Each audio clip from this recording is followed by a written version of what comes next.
আত্মীয় স্বজন বন্ধু বান্ধব কেউ একটা দাওয়াত আমাকে দিল না। সবাই যাচ্ছে শ্বশুর বাড়ি। এটা আরো কষ্টদায়ক ব্যাপার।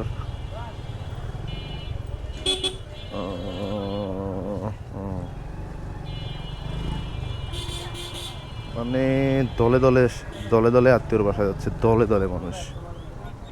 কি রে ভাই, এটা ঠাডা পড়া রোদ, যে পরিমাণ গরম, রুমের ভিতরে ফ্যানের নিচেই থাকা যাচ্ছে না।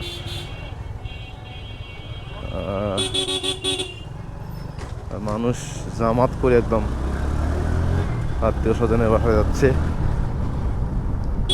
জীবনে যাই হোক, দাওয়াত মিস করা যাবে না, এই হচ্ছে উদ্দেশ্য। সবারই শুধু খাওয়ার ধান্দা, সোজা হিসাব। দেখছেন, যেদিকে তাকাবেন একটা মানুষ কাজের জন্য যাচ্ছে না, প্রত্যেকটা মানুষ খাইতে যাচ্ছে। যেদিকে তাকাবেন, যেদিকে রিক্সা, ভ্যান, মোটরসাইকেল।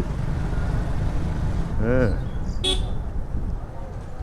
মামা মামা মামা কাকা, এখন এই যে ঝামেলাটা হয়ে যেত। যাই হোক, যেটা বলছিলাম, যেদিকে তাকান দেখেন সবাই আত্মীয়র বাসায় যাচ্ছে, খাইতে যাচ্ছে, কোপাইতে যাচ্ছে, কেউ কোনো কাজে যাচ্ছে না। আরে রুকো রুকো রুকো বাবা রে, বল।